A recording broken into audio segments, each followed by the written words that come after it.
Hello, listeners. Glad to join you all again for a time of reading classic poetry. A friend gave me a great new collection of 101 famous poems. Definitely recommend checking that out. I'm going to be reading uh, some poems from this collection throughout the next several readings, as well as maybe some other Christmas related stories. But I have some really great poems for you tonight, so just sit back, have some hot tea or cocoa, and enjoy. This first one is from Henry Wadsworth Longfellow, The Builders.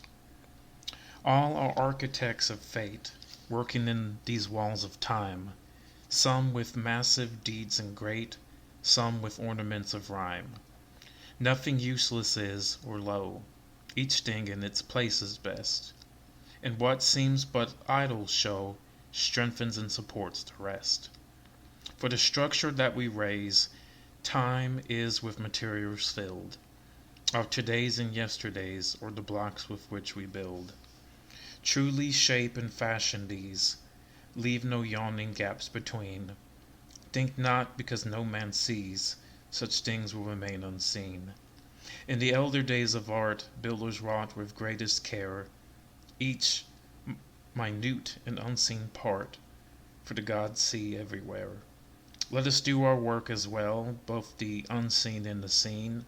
Make the house where gods may dwell, beautiful, entire, and clean. Else our lives are incomplete, standing in these walls of time, broken stairways where the feet stumble as they seek to climb. Build today, then, strong and sure, with a firm and ample base, and ascending insecure shall tomorrow find its place. Thus alone can we attain to those turrets where the eye sees the world as one vast plain and one boundless reach of sky. This next one is Opportunity by Edward R. Sill. This I beheld or dreamed it in a dream. There spread a cloud of dust along a plain, and underneath the cloud, or in it, raged a furious battle, and men yelled, and swords shot upon swords and shields. A prince's banner wavered, then staggered backward, hemmed by foes. A craven hung along the battle's edge, and thought, had I a sword of keener steel, that blue blade that the king's son bears. But this blunt thing, he snapped and flung it from his hand, and lowing crept away and left the field. Then came the king's son, wounded, sword bestead, and weaponless, and saw the broken sword, hilt buried in the dry and trodden sand, and ran and snatched it, and with battle shout, lifted afresh, he hewed his enemy down, and saved a great cause that heroic day.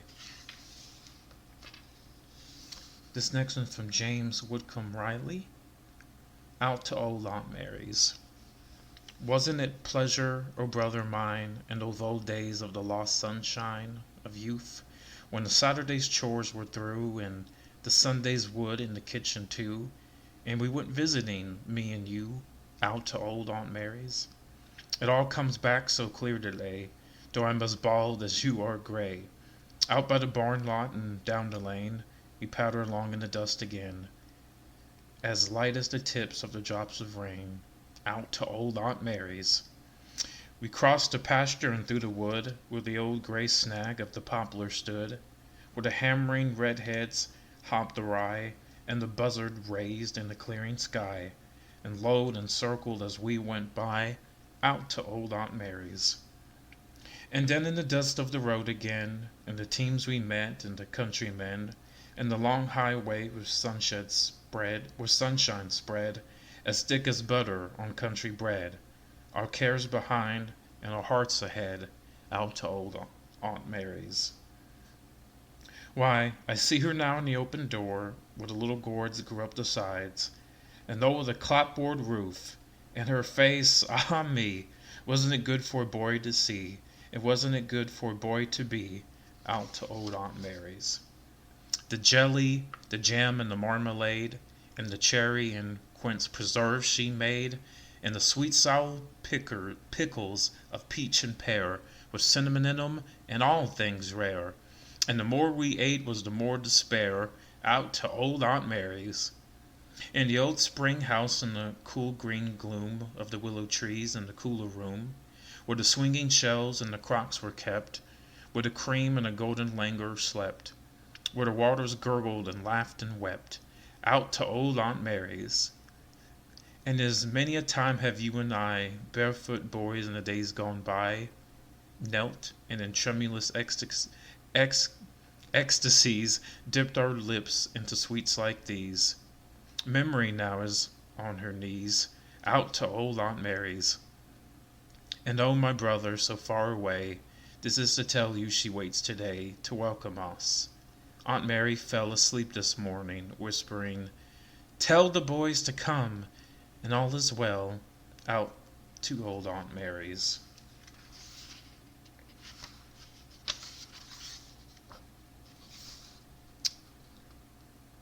This one's by Francis William Bourdillon. The night has 1,000 eyes. The night has 1,000 eyes, and the day but one, yet the light of the bright world dies with the dying sun. The mind has 1,000 eyes and the heart but one, yet the light of a whole life dies when love is done. And Flanders Fields is the next one by Lieutenant Colonel John McCrae. In Flanders Fields the poppies blow between the crosses row on row, that mark our place, and in the sky the larks still bravely singing fly, scarce heard amid the guns below. We are the dead. Short days ago we lived, felt dawn, saw sunset glow, loved and were loved, and now we lie in Flanders Fields. Take up our quarrel with the foe, to you from failing hands we throw the torch. Be yours to hold it high, if ye break faith with us who die, we shall not sleep though poppies glow in Flanders Fields. This one is Moonlight, from The Merchant of Venice by William Shakespeare. How sweet the moonlight sleeps upon this bank! Here we will sit and let the sound of music creep in our ears. Soft stillness in the night became the touches of sweet harmony. Sit, Jessica. Look how the floor of heaven is thick inlaid with patines of bright gold. There's not the smallest orb which thou beholdest, but in his motion like an angel sings, still choiring to the young-eyed cherubims. Have a special one for you, and since we are in the Christmas season. This one is Christmas Everywhere by Phillips Brooks. Everywhere, everywhere, Christmas tonight. Christmas in lands of the fir tree and pine. Christmas in lands of the palm tree and vine. Christmas where snow peaks stand solemn and white. Christmas where cornfields stand sunny and bright. Christmas where children are hopeful and gay. Christmas where old men are patient and gray. Christmas where peace, like a dove in his flight, broods over brave men in the thick of the fight. Everywhere, everywhere, Christmas tonight. For the Christ child who comes is the master of all. No palace too great, no cottage too small.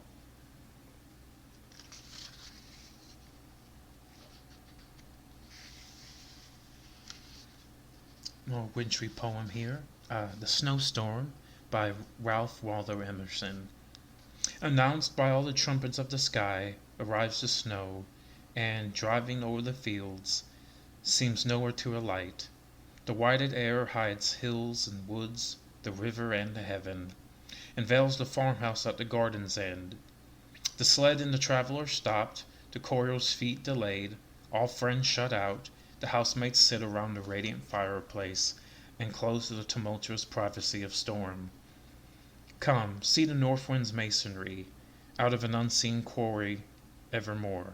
Furnished with tile, the fierce artificer curves his white bastions with projected roof, round every windward stake or tree or door.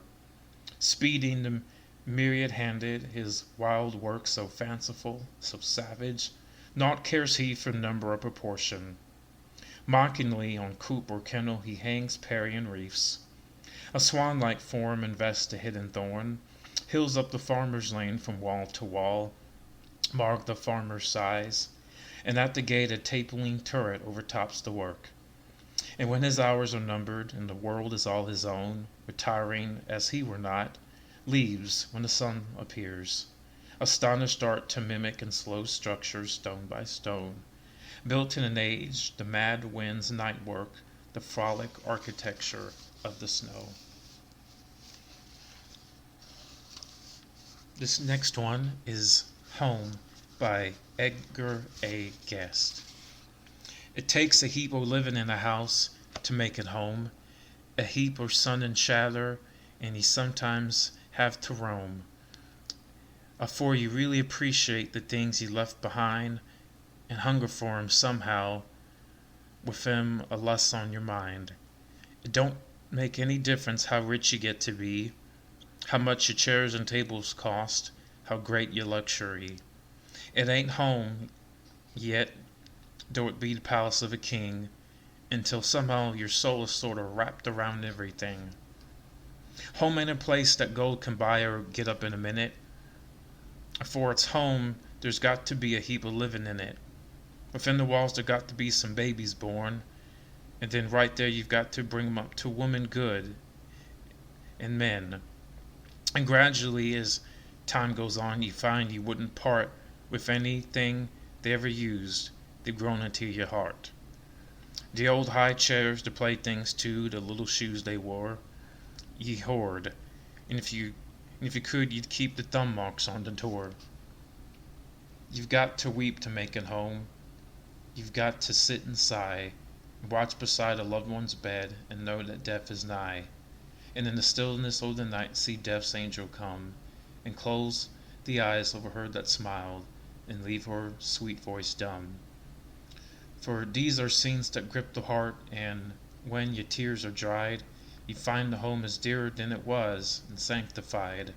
And tugging at ye always are the pleasant memories, although that was and is no more, you can't escape from these. You've got to sing and dance for years, you've got to romp and play, and learn to love the things ye have by using 'em each day. Even the roses round the porch must blossom year by year, afore they come a party o' ye, suggesting someone dear, who used to love 'em long ago and trained 'em just to run the way they do so they would get the early morning sun. You've got to love each brick and stone from cellar up to dome. It takes a heap of living in the house to make a home.